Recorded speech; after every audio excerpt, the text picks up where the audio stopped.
This is the fourth and final event of our annual Spotlight series, where we take a deeper dive into different aspects of this business world. We're excited to have so many current students, members of our Loyola community, alumni, and friends on this call.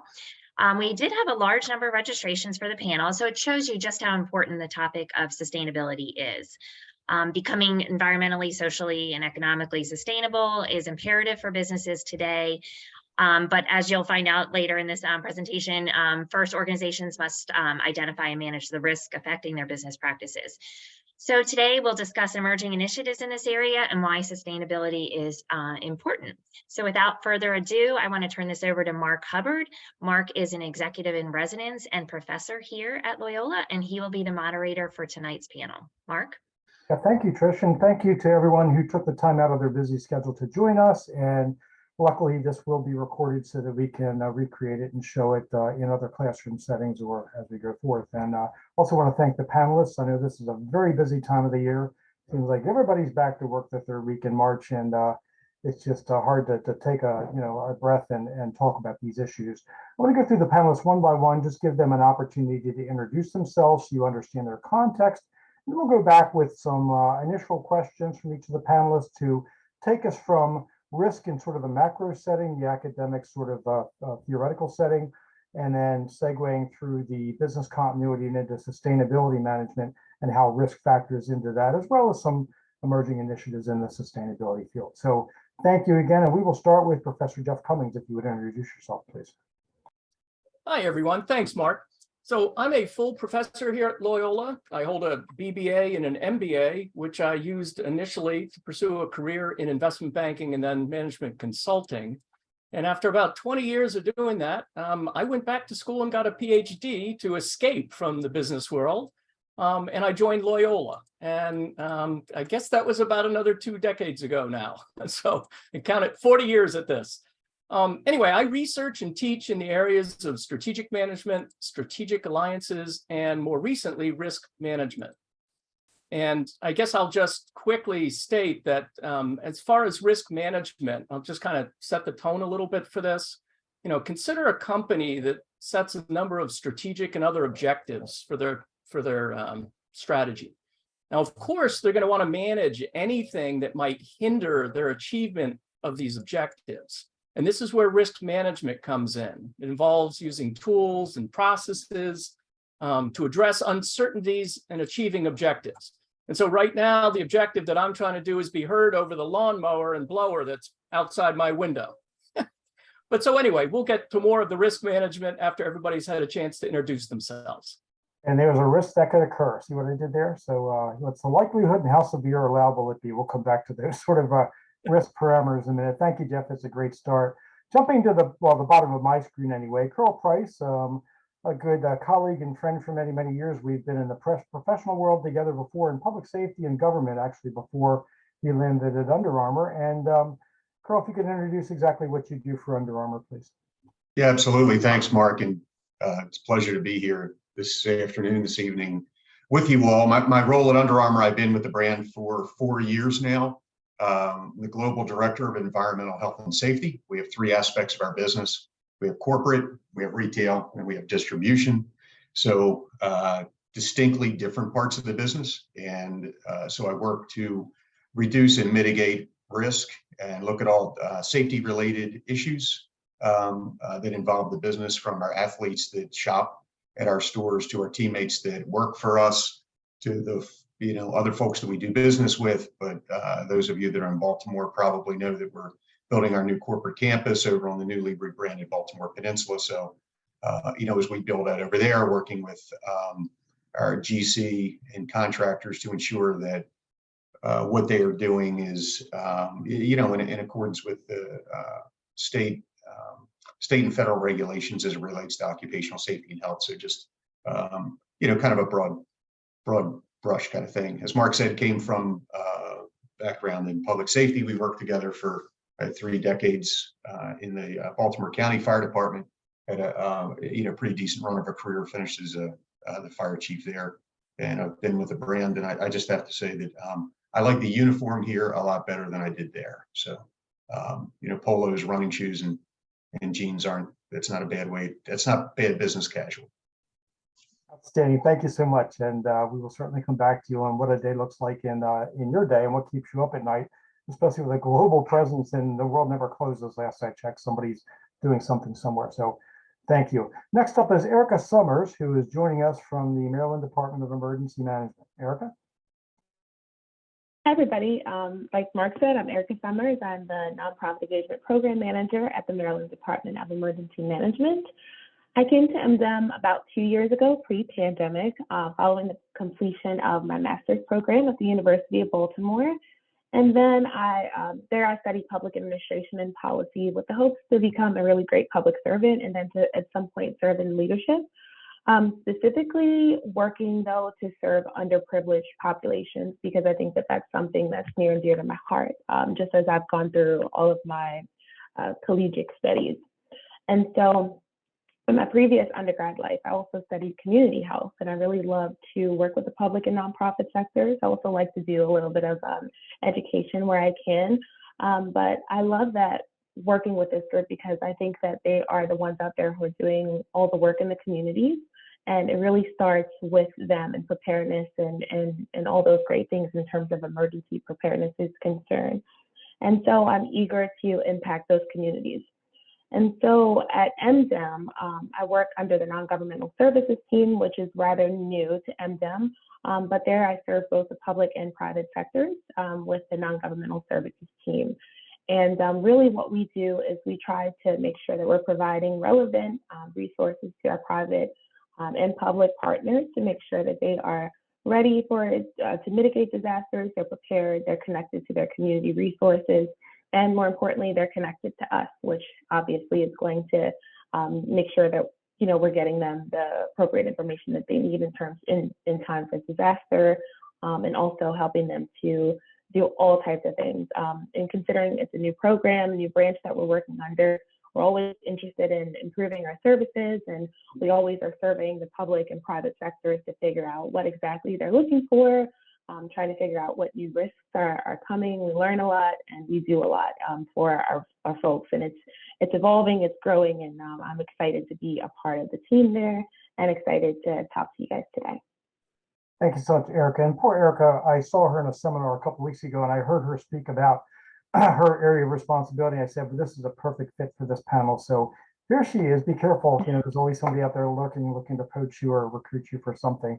I also know Erica, again, I've watched, I came from the public sector. I do a lot of public-private partnerships. Full disclosure, I still do some contract work as an executive in residence with the public sector. And I see from her perspective how they help organizations, businesses, communities sort of manage risk, buy down risk, predict it, mitigate it, prevent it, and then respond to it when unfortunately things still do happen badly, and get the society and businesses continuing once again. And a lot of this, as Erica was saying, really fits into some of our sustainability goals with a resilient society and taking care of people and the planet. So we will certainly come back to that and see how this all weaves together nicely before we're finished going through the next phase. Our next two panelists came to me through networks. So all of you watching who keep hearing our academic folks like myself saying networks. You don't do that in a week, and it happens over life. And I met Keith and Dawn actually through some networks at Loyola, some of our other executives in residence. And I'll start with Keith and let him introduce himself and then finish up with Dawn. Thanks, Mark, and hi, everybody. I'm Keith Saylor, and I'm pleased to be part of today's discussion. It's especially timely if anybody's noticed the IPCC climate report that was released just yesterday that updates the status, if you will, of what is this climate disruption that we're living in. So that part of sustainability is really what I'm interested in. And I'm a co-founder and managing partner at Rational Risk, which is a strategic risk advisory. I have more than 25 years of experience in corporate roles in financial services, manufacturing, and retail, in 6 different countries.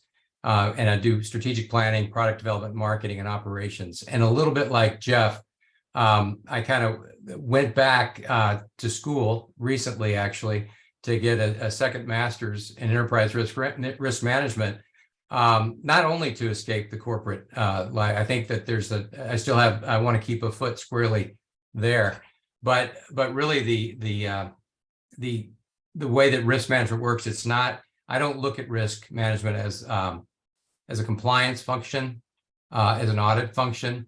It's a strategic function, particularly relative to sustainability. And that's what's exciting to talk about, I think, today. So I have an engineering degree, which I never really used much.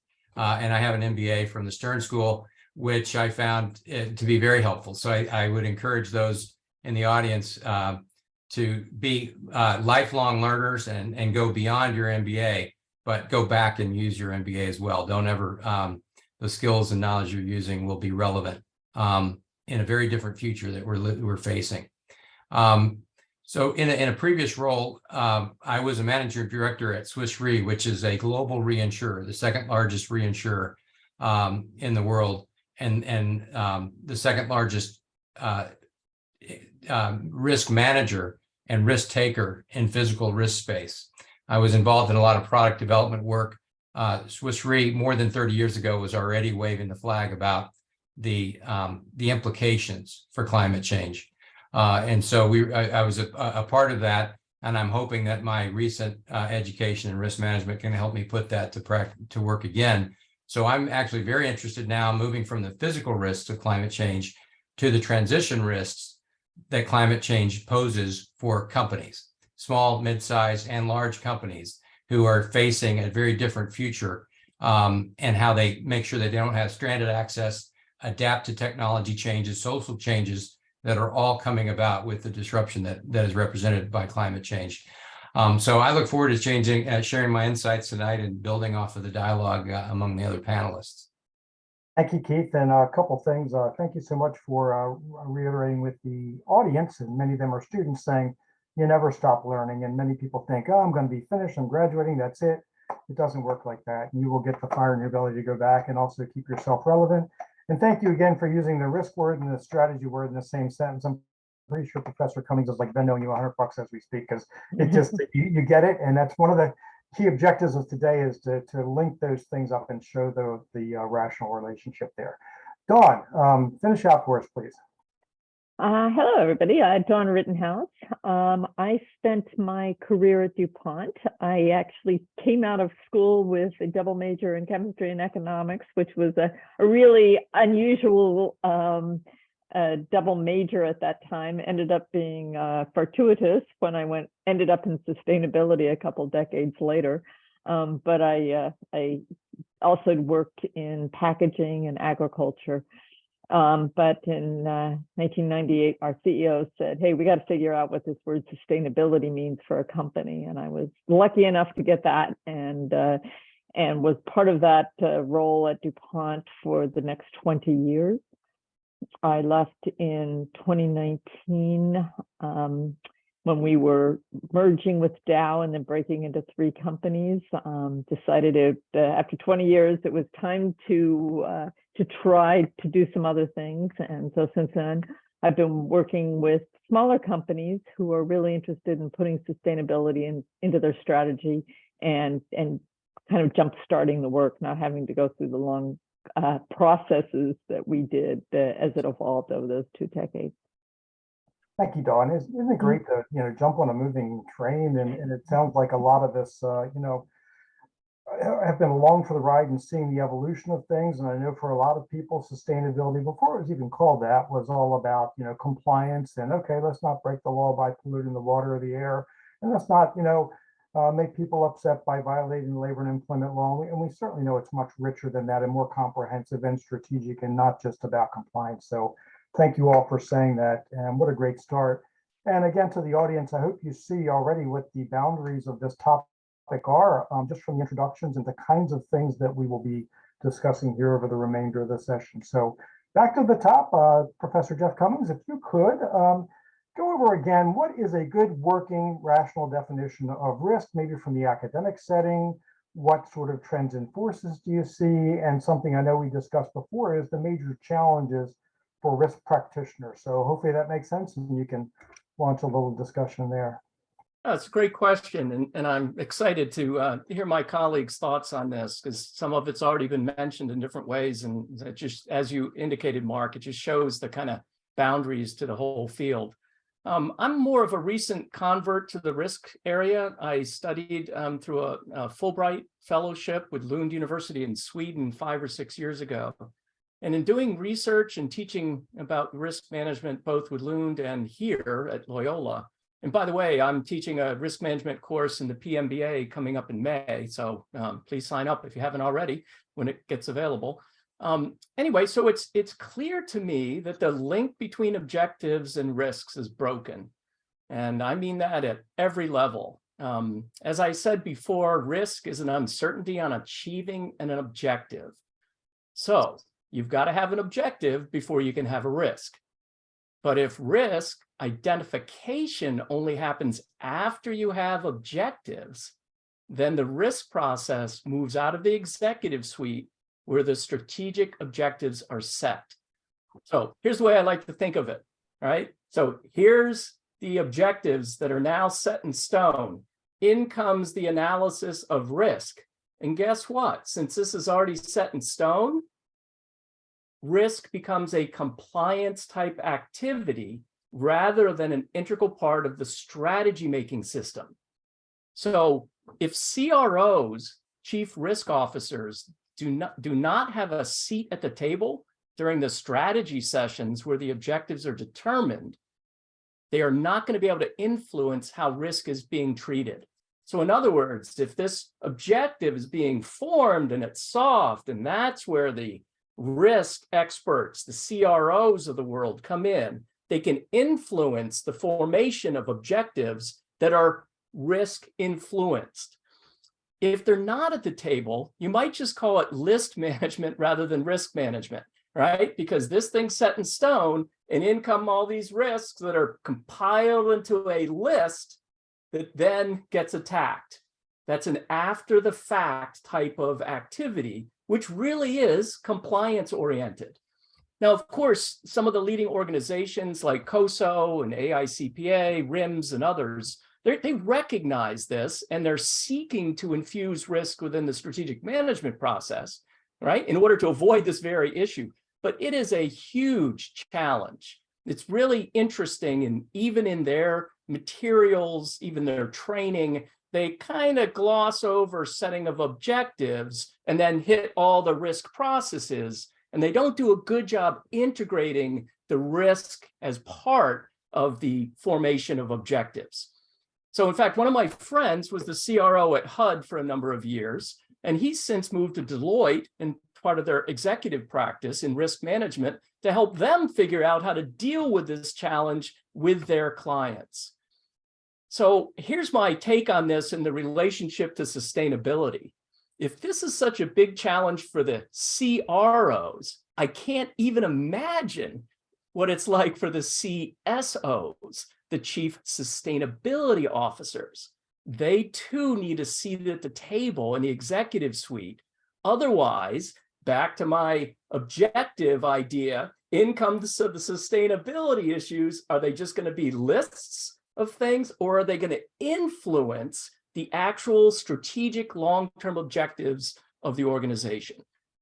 But I'll defer to my sustainability colleagues. No, we'll get there. all This couldn't come at a better time. I see one of the attendees is one of our colleagues, another executive resident, Dave Levison. Sorry, Dave, I can happen to just see your camera. And we're at the point now of the Loyola Cylinder strategic plan where we're looking at risk, and we're hoping we're not too late, and we're hoping it's integrated and it informs the plan, and it gives us, Jeff, as I know you do in the end of your class, sort of the strategy viability, like what could make it not work. And I've got to believe some of the risk things are what tips that scale. Do they spring from your weaknesses or your external threats? And, you know, where do they go? But I'm so happy to hear you say they should be embedded in the strategic project, not just a, hey, now let's do some risk stuff. And it's sort of disjointed to that. And I want to flip it down to Carl Price, who this is his job. And Carl, I'm sorry to give the cliche question, but like, what keeps you up at night? And where do you get these kinds of risk elements onto your radar screen that you need to worry about? Yeah, I mean, for us, you know, our biggest, well, I could go to a lot of different ways here. And you mentioned maybe we'll get some point when Erica speaks, I could maybe chime in on the value of the partnership that Under Armour had with emergency management office in Maryland and the public-private partnership thing, and then how we were able to help, guide, and work through COVID. But for the apparel industry right now, we talk about risk. For us, it's really the risk is not being more environmentally sustainable. Sustainability is one of our core values at Under Armour, and from a risk management lens,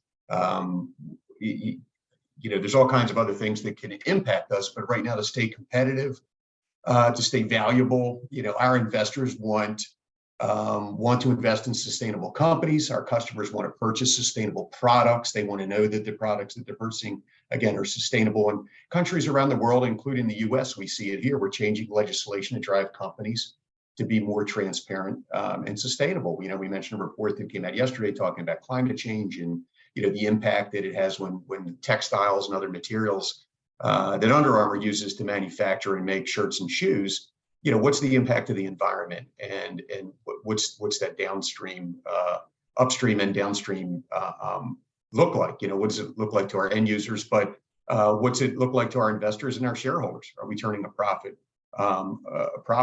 We've engaged all areas of the company in a very, very comprehensive climate action strategy that will affect how we design the products that we sell, the materials we use, who we partner with to manufacture, how sustainable are they, how environmentally friendly are they, their manufacturing operations, how we transport goods. Are we using continuing to do more rail, or are we doing more over the road trucks? The trucks in the areas of the country that we're doing transports that have moved countries, sad to say, that are a bit more advanced than the United States when it comes to transporting goods by means of like kind of zero carbon vehicles that move to push transport. Someday it'll be here, probably not in my career at UA. And again, how we power and operate the places that sell our product. And I'll leave you with if you drive up, those of us that are in Baltimore, if you drive up 95 and look over to the right past the old Baltimore Sun building, you see our campus that's going up, and you'll see the stadium that we built that we just took delivery of, and you'll see a sweeping overhang. That sweeping overhang, it looks like super cool. I mean, we want to draw people to look at it and say, man, that's Under Armour. There they are right in your face again. But those are all solar panels. Our new building that's going to be going up, we're collecting all of the rainwater and reusing it in the usage and the running of that building. And geothermal throughout. We drilled 64 wells over to handle that for geothermal. And again, we're not just talking the talk, we're walking the walk. But that's just, again, one aspect of, I think, sustainability and risk. No, and thank you. And you alluded to something we may come back to or not, but people are making their purchasing decisions for sure, and now their investment decisions on the sustainability, efficacy of these companies, and looking at reports. And I know there's a lot of back and forth on that, so we'll come back to that point as well. But thanks for spotting it. And Erica, to you, I know that we're bouncing back and forth between a lot. Well, back into sort of the physical risk and the hazards and threats that face organizations. I know the Maryland Department of Emergency Management, it's in their name, is there to help with mitigation and funneling some grants to, mitigate some of the recurring and repetitive sort of lost things. But what does your office do working with the community? How do you work with businesses to help inform them, or talk about the virtual business operations center, so when something does occur, they can get information to manage their own risk event? Any of that would be great to hear, please. Yeah, so it's often a little bit difficult to try and hone in on a specific point, because I think as our partnership develops, like I said, our programs are relatively new. PSIP obviously has been around before the nonprofit engagement program, but the focus is always just to make sure that we are forging those relationships before anything happens. So we often take information from our internal organization, and we say, hey, how can we connect our partners to mitigation resources? How can we connect them to a variety of different things that we have and our federal partners have to offer?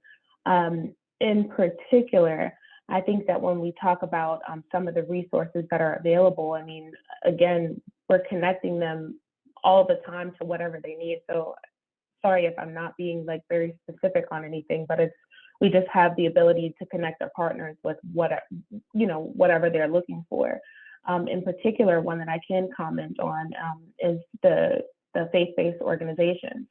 And I know that we are, when we talk about private-public partnerships, we're often talking about the private sector, but from our perspective, it involves all non-governmental organizations. So it also involves our faith-based groups, it involves community organizations, and it involves them all. And that whole community framework is how we all work together to be able to help one another. And one of the big things that we do at MDEM is we support our other internal branches. So specifically, like I was saying, for faith-based partners, we are working on the not nonprofit engagement program, but the nonprofit security grant program during times of uncertainty in these days. We know that we have to reach out to our faith-based communities, let them know that there are threats that are, very pertinent in their communities, targeted threats. And we want to make sure that we are getting them information that they need to actually sustain their houses of worship. So again, what we do is we reemphasize different grant opportunities that are available, just like that grant that I was talking about.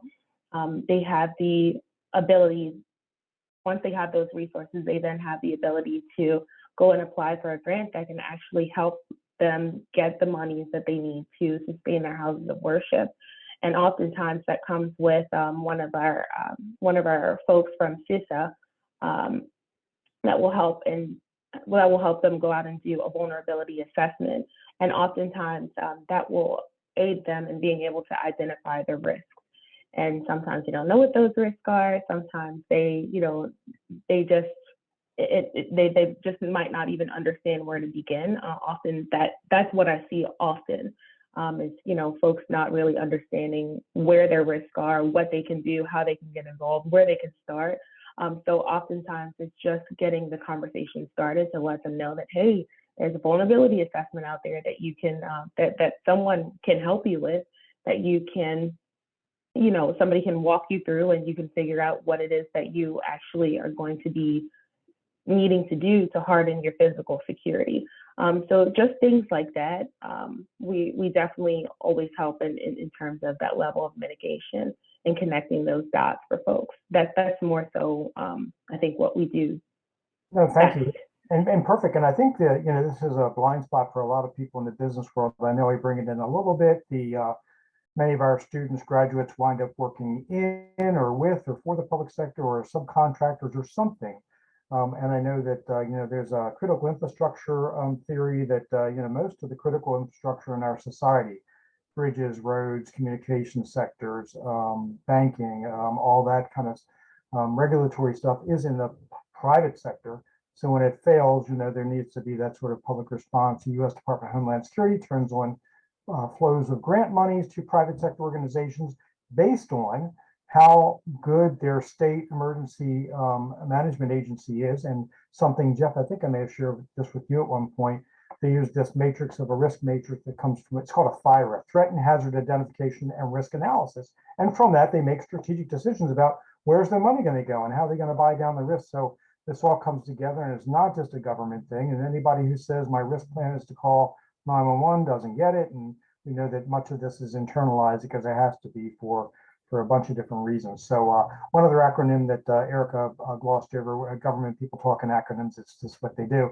But CISA, which is the Cybersecurity and Infrastructure Security Agency, which is a relatively new thing under the U.S. Department of Homeland Security. So, as a society and as a culture, we're building out sort of this risk environment of this ecosystem, and it's really fascinating to watch. So thank you so much, Erica. Keith, over to you. So you are lucky enough to be fourth in line to pick up and amplify any of the thoughts that you heard, or something I know we discussed offline was, so how do you measure all this? What's a good way to report or measure exactly how much risk you have and or your sustainability efforts in working together? Keith? You're muted, my friend. Thanks, Mark. I'll give it a shot. And I'll pick up a lot on I think Jeff's introduction to risk management, which I look forward to seeing in the transcript and using religiously afterwards. I think it was a beautiful description of the world risk. And relative to sustainability is a systemic risk. It's a cross-cutting risk, right? It will flow through various streams of risk in strategy, in operations, in markets, financially, and so there's an opportunity to be at the table with strategy because of the broad scope of impact that sustainability has. And coming back to your question about how do you best measure it, there's a lot of ways to measure, but one of the interesting things about the program at Columbia that I attended for risk management is it's a value-based method, which basically looks at the net present value of future cash flows of the company, a basic valuation of the company. And that valuation is determined by running scenarios of how risk can play out. And it's not siloed by operational risks over here and financial risks over here. That's rolled up to look at how those risks interact with each other and ultimately impact company value. It can impact company value in the near term with revenue, which is what I think Under Armour is predominantly concerned about, is about making sure that they have corporate citizenship, competitive positioning, reputation management, but other organizations that are facing, transition risks like assets that could be lost, like fossil fuel companies, right? So the recent allowance of drilling in Alaska was to allow access to assets that were on the books. And I believe it was Exxon, if I'm not mistaken, that had Exxon not been allowed to drill, they would have had billions and billions of dollars of write-off and loss in company value. Those types of things matter in the risk assessment. And that's one way to measure it. There's other ways to measure sustainability itself, right? So you can look at carbon footprint, you can look at the water footprint, waste management, and those might be how we keep score on the way that companies are doing or managing their sustainability. But really, what I think the power is to make sure that sustainability is part of the overall strategy of the firm, and it's part of the valuation of the impact on the company value. There's probably not a larger systemic risk in the history of business than climate. And there's an opportunity. There's a lot of risks in climate, right? There's great opportunity to go beyond just climate to address other elements of sustainability relative to equity and inclusion by dealing with this problem of climate change. The last time that we had a major issue as a country in the U.S., World War II and coming out of the Great Depression, we were able to dramatically shrink the gap, the income gap and the wealth equality gap in this country.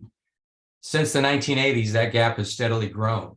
And there would be a way through policy, regulation, through engagement to address both climate change and this issue of equality. And so, I want to make sure and bring that out because I think it's lost. We often think of ESG, environmental, social, and governance as separate things, but they very much work together. And I wanted to make that point as well, that there's an opportunity, and also to the audience of people looking at this.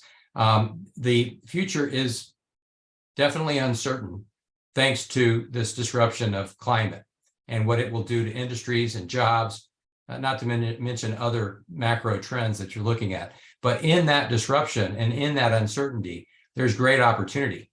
And so it's actually a very exciting time. And I would urge people to, as we talked about earlier, to really not just be like, okay, I'm graduating, what great job can I go do? But make a lifelong commitment to understanding the issues related to sustainability and how you can behave as an individual, as a member of society, as an employee, whatever role you may have, because you have an opportunity to be involved in what can be very exciting. And I'll step back with that statement.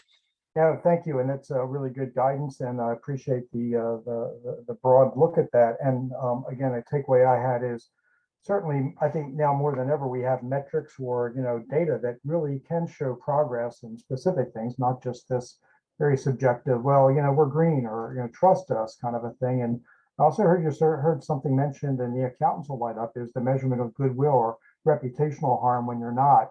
And Jeff, correct me if I'm wrong, like when we, one of the first things we teach in the strategy class is trying to determine what a company's competitive advantage is.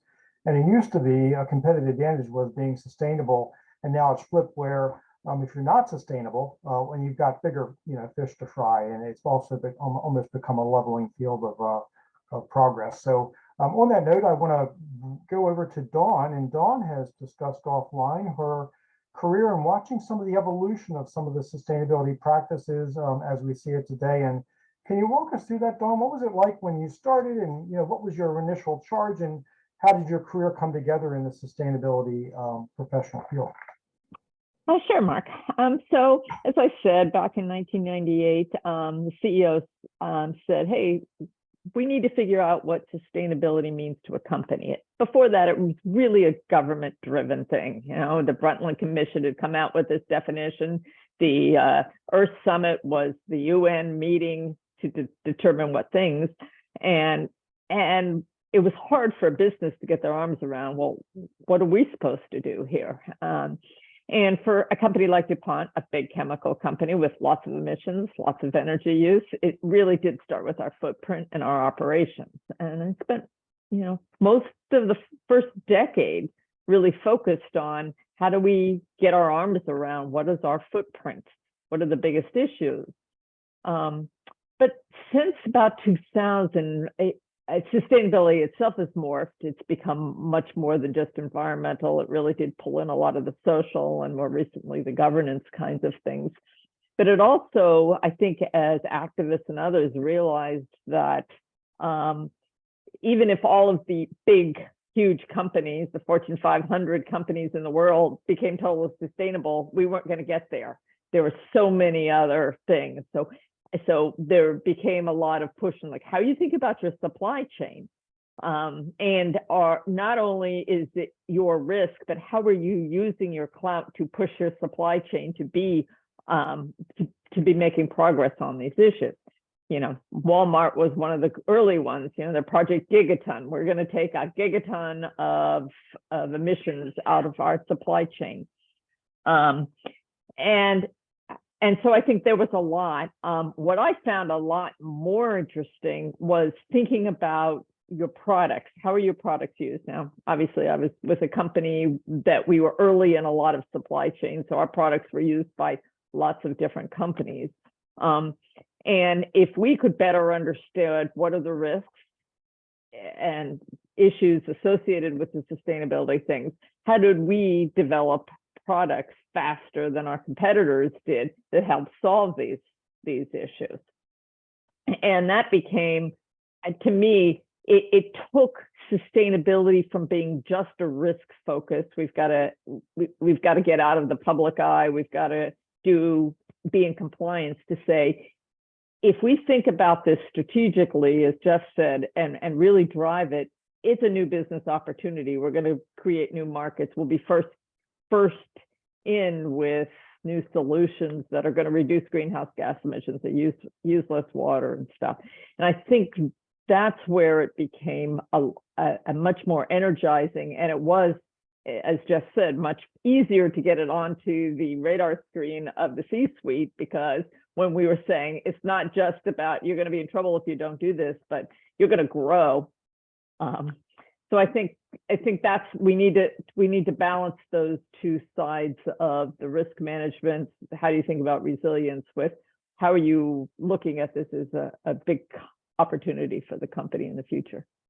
Thank you. And it just reminds me of the old cliche, you're building the airplane while you're flying it. And first, like I said, it was outside in, and then it seems to self-perpetuate, and the companies themselves are developing these new technologies and practices and so forth. So thank you all for giving us a quick brush of maybe something specific within your area of focus and some of the questions we have coming in. And another one that I want to go back to is, I love our world. We like to put things in neat little buckets and have little silos, and we've got these 17 sustainable development goals from the United Nations, and we know that they're not silos, they cross over.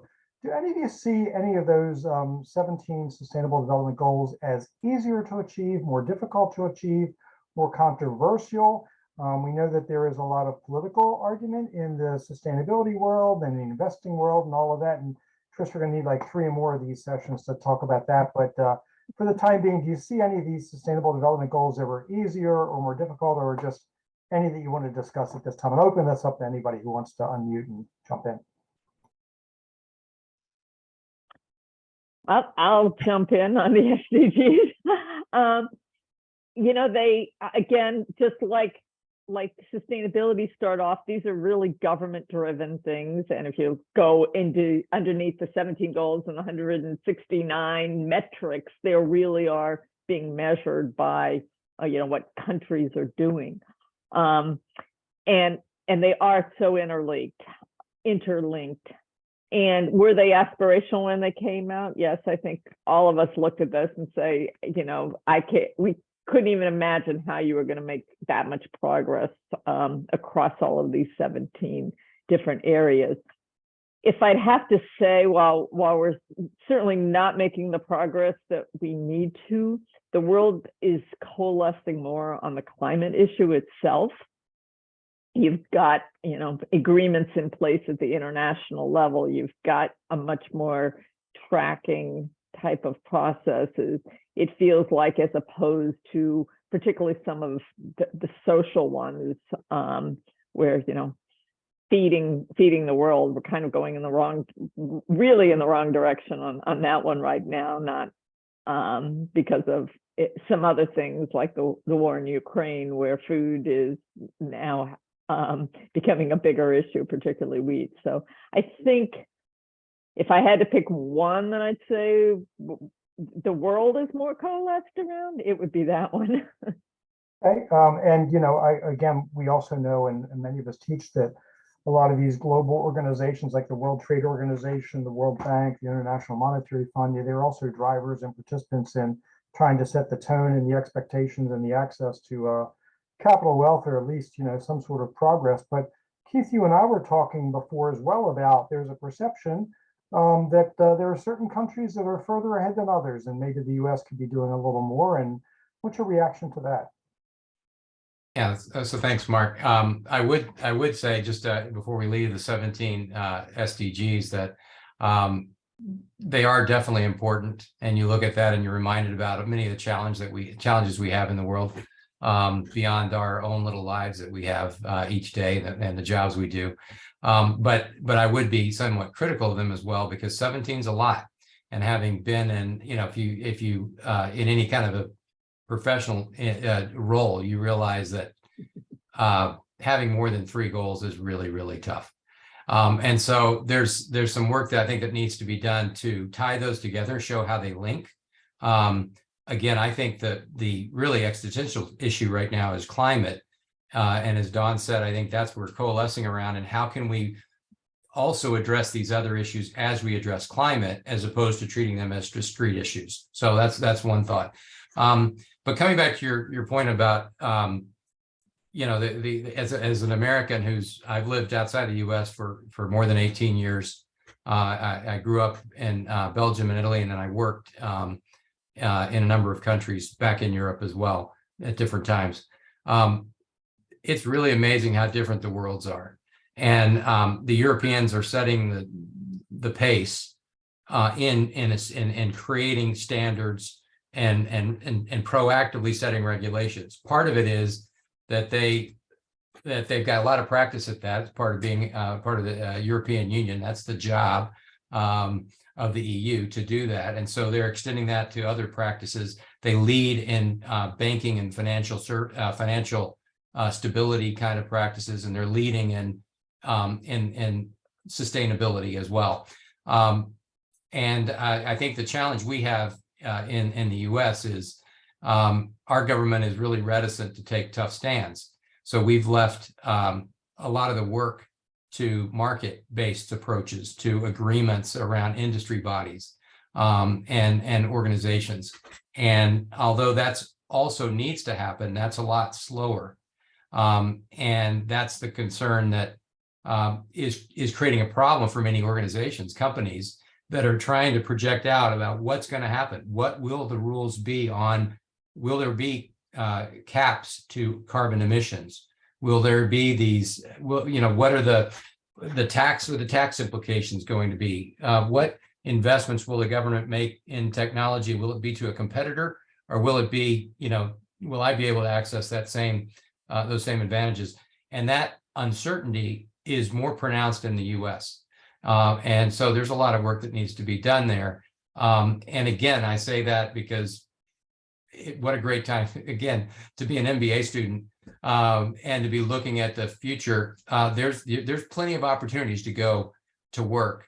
And I would just look at not necessarily 17 SDGs for that, but look at the challenges around sustainability and there's plenty of opportunities.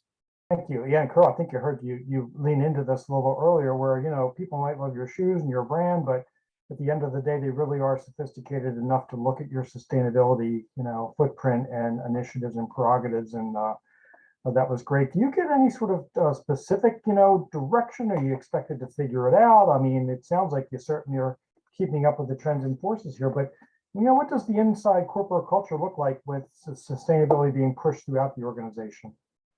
Yeah, it's a good question. It's there's a significant push from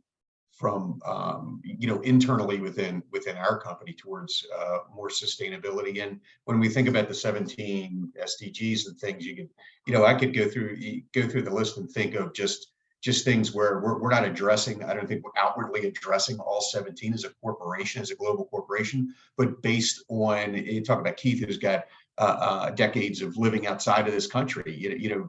Folks that I laugh sometimes when sometimes I don't laugh at somebody, but when somebody says about the U.S. being the greatest country in the world, I'm like, you've never been out of Tennessee then, because there's some beautiful places in the world, and I've just scratched the surface. But different countries have different things that are priorities for those countries. But so we've been able to interject and weave in all of the countries that we do business in, and it's different. There's environmental factors. There's social factors. There's things that we can do here in the U.S. When it comes to privacy protection that we can't even think about doing in Amsterdam. There's, I think one of the SDGs has to do with equality, equity, and women, just not just in a workforce, but in general, and opportunities. But we've woven that into really a developmental goal for all of us as leaders within the brand. Of ensuring that we are and I'm rated, my team, but I'm rated as a leader on bringing diversity into my group. Just not diverse people, old white guys that look like me with 30 years of government experience, but bring in other people and their, the diversity that they add to our team. So I think, there's an SDG right there where I don't think it was that was the intent, but I think I could look at the different countries that we operate in. I think I could look at our different business units and say, we encapsulate a majority of those. And even I'll leave you with Mark, and team with, give back's a huge thing with companies right now. And again, when you do sustainability reports and our investors want to know what are you doing to give back to the areas that you work in? What are you doing? I could go on and talk about what UA does, of course, locally, but more broadly, and the commitment that we've made towards volunteer time and we really target some of those different initiatives. Like this is where we need help. We want to work with the Chesapeake Bay Foundation. We want to do we do our own oyster thing here right out on the water to help out. So I think in a small way we're having an impact, and if everybody takes a piece of it, we're going to move the needle. We're going to move the needle. Maybe not and again, I reference maybe not in my tenure here, but we are going to move the needle at some point in time. Well, and it's so great that you can see Carl and I used to work together because we had this sort of mind meld going on, and there was a question in the chat about how do you see sustainability as a way towards equality, and I think you hit that square on. I mean, it's yes. I mean, it is an essential part. And as we know, it makes the business better and people expect it. And it's so refreshing to hear you say that. And related to that, another question I see in the chat is here about how have ESG reporting requirements increased in recent years and what effect will that be moving forward? And I want to amplify that by saying, maybe back to Keith and Dawn for the most recent experience, reporting, what's been your impression? Is it still sort of self-reporting? Are people using the Global Reporting Initiative, things like this, where there's not just one way to do it, but any thoughts on commonality of reporting or consistency, or where do you see that going? It's hard to get a question out of that. Dawn, I'll let you try to clean up that mess first. I would say, well, I mean, the GRI, the Global Reporting Initiative, is the standard, and a majority of companies use the GRI. I think what is driving now is investors and the movement towards the SEC proposal about this time last year, requirements for reporting on greenhouse gas emissions, including Scope 1, Scope 2, and Scope 3. We're still waiting for the final rule on that. In Europe, they're already requiring sustainability reporting on many of the exchanges. So I think what you're seeing is a drive towards, for years, we did our thing and we put our numbers together and we tried to make them as good as quality as such, but they were never financial auditable level numbers. And there was a lot of nice anecdotal stories and cute pictures and all that stuff.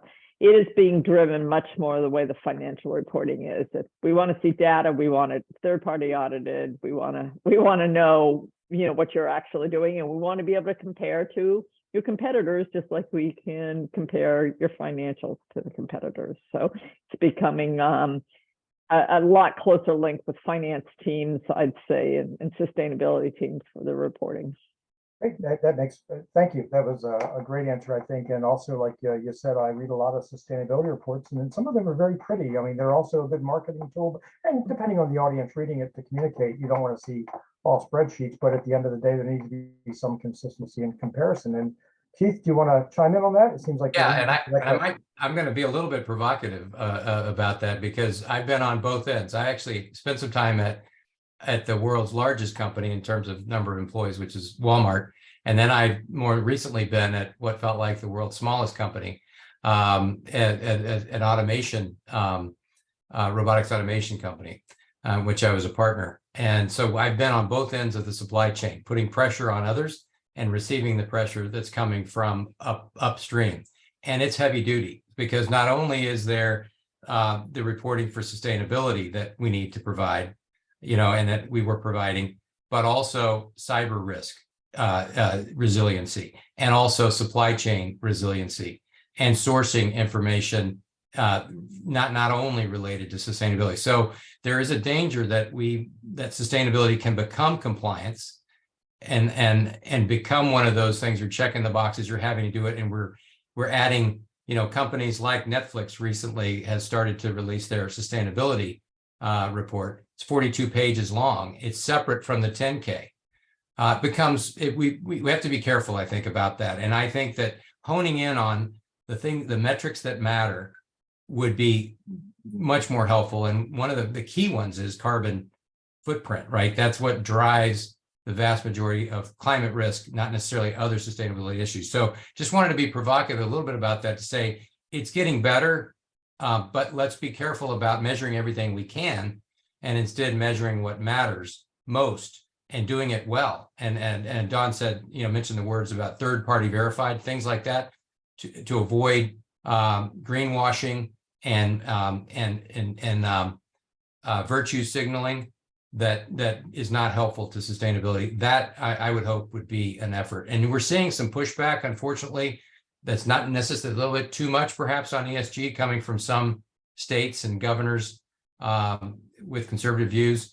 And so we got to be careful about the backlash that may come with going too far with some of this. And I thought I'd share that, what I hope is a constructive, provocative perspective. No, and watch what I'm going to do here, Jeff. That sure sounds strategic to me. I mean, it just seems like it's very well thought out and sort of woven throughout the entire thing, and not just a check this box, these elements are standalone. It needs to be a little more comprehensive. in all of that. Tricia, where are we on time? Do we need to wrap up here? Or... You're muted, Trish. Trish, you're... Oh, sorry. We There have you go. about, yeah, we have about 3 minutes. So if you want to do one final thought, one final question. Sure, and I'm looking through the chat here, and I think we've done a great job of, if not hitting the question square on, but certainly talking about those issues. So I want to thank the panel about that. So we don't have time to hear from anybody, but is there one burning issue you need to get off your chest before we leave for the remainder of the day on this topic? Anyone? So I'll just share one connection I see among the different presenters tonight, and that is that once you value something, you have an objective, therefore, and then there's going to be risk and uncertainty on achieving those. So whether it's the critical infrastructure that Erica is concerned about, or the company bottom line, profitability, market share that the other panelists are most concerned with, or whether it's specifically the ESG components that Dawn's talking about. If those are the things we care about, then there's objectives related to those that we'll find at some high level within whatever the organization is. And so then we have to figure out, all right, well, how do we manage the uncertainties that are then potentially present? And I just want to reinforce one other aspect that both Keith and Dawn mentioned. I think Carl mentioned it as well. And that is there's opportunities here too. Risk isn't only a negative, it's also a positive, right? We can live within a certain risk bandwidth, risk appetite to actually seize opportunities if we pay attention to it in the right way. Outstanding. What a great sentiment to send us off on. And you know, I really am inspired by that. And all of you, I cannot thank you enough for how you've woven together your stories and certainly given us, I think, more than a 360 degrees, if that's possible, perspective on this environment, some of the emerging issues, where we've been, where we're going to, and some of the practical applications, and you know, what's on your mind with the risk and sustainability and strategy environment. Trish, I'll give it to you to get us out. Okay, great. And I just want to echo what Mark said. A huge thank you to all of our panelists. You were great sharing your knowledge, your experience, your perspectives with the Loyola community tonight. It was fantastic. It was very much appreciated. I know we all found this discussion incredibly informative and engaging. And as Mark has mentioned and others, that it's definitely just the beginning of conversations surrounding these topics, but it's important to have these conversations. So I also want to thank Mark for doing such a great job tonight, organizing the panel discussion and moderating it. And thank you all for Zooming in tonight, and we hope you have a wonderful evening. Thanks. Bye, everybody. Thanks all. See you later.